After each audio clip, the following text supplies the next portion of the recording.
तो देखिए, इस तरह के अतिवादी बयानों के आने का सिलसिला भी जंग के बीच लगातार जारी है। इजराइल का बदला, ईरान पर हमला, इसकी सलाह दी जा रही है इजरायली मीडिया में और कहा यह जा रहा है कि अमेरिका को ईरान पर हमला कर देना चाहिए क्योंकि ईरान इजराइल को खत्म करना चाहता है।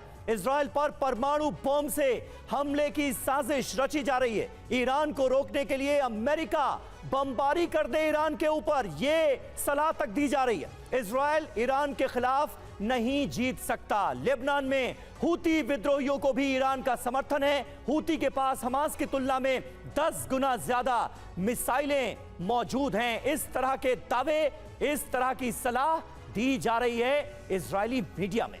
बिल्कुल। और समीर, देखिए अमेरिका को क्या सलाह दी गई है, जरा इस पर भी गौर करें। ईरान पर भीषण बमबारी करे अमेरिका, ये सीधे सीधे सलाह है कि सीधे हमला किया जाए अमेरिका की तरफ से और तेल रिफाइनरी और बंदरगाहों को नष्ट करे अमेरिका। अमेरिका के पास ईरान को दिवालिया बनाने की ताकत है। आर्थिक नुकसान से ईरानी साजिश को रोक लगेगी, ये द यरूशलेम पोस्ट में एडवाइस किया गया है अमेरिका को।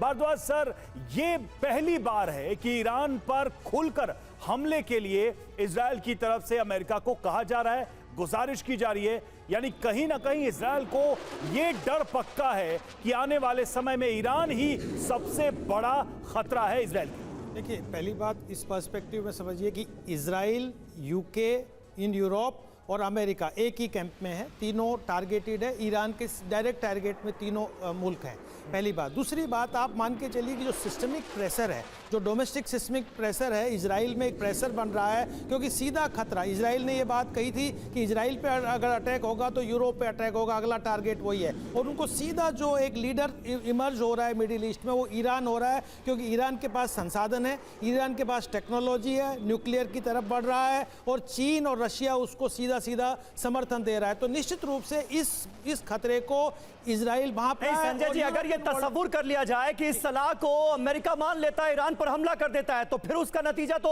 विश्व युद्ध ही होगा ना। फिर अमेरिका और ईरान में टक्कर तो होगी नहीं, फिर तो तमाम मुल्क सामने आएंगे। देखिए, वही बात आ रही है। बिल्कुल, आप बिल्कुल सही इंडिकेट कर रहे हैं कि अगर ईरान सीधा कॉन्फ्लिक्ट में उतरता है तो निश्चित रूप से मान के चलिए कि जो दूसरे रॉक स्टेट्स हैं वो ईरान के पीछे खड़े होंगे क्योंकि ईरान बहुत बड़ा फैक्टर है नॉर्थ कोरिया के साथ, रशिया के साथ, चीन के साथ। अभी से जो बैलेंस कर रहा है, बैलेंस थ्रेट कर रहा है और बैलेंस पावर कर रहा है, चाहे वो यूक्रेन वॉर में हो, चाहे वो गाजा वॉर में हो। आप साफ क्लियर कट एक कार्व तैयार हो रहा है जो एंटी अमेरिकन कैंप को, अपने आप को मजबूत कर रहा है, मिसाइल के रूप में, हथियारों के रूप में, न्यूक्लियस के रूप में। और इसमें जो एक बड़ी बात, मैं एक बात और मैं कहूंगा जल्दी से, एक बात देखिए, ईरान क्या कर रहा है कि मिडिल ईस्ट में को कंसोलिडेट कर रहा है कि शिया सुन्नी में मत बांटिए, हम आपके लीडर हैं, हम आपको सेफ्टी देंगे।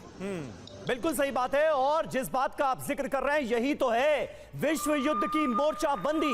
इजराइल के खिलाफ इंटरनेशनल क्रिमिनल कोर्ट पहुंचा ईरान ने इजराइल के खिलाफ एक्शन की मांग की। ईरानी विदेश मंत्री हुसैन अमीर ने चिट्ठी लिखी है, गाजा में नरसंहार रोकने की मांग की गई है।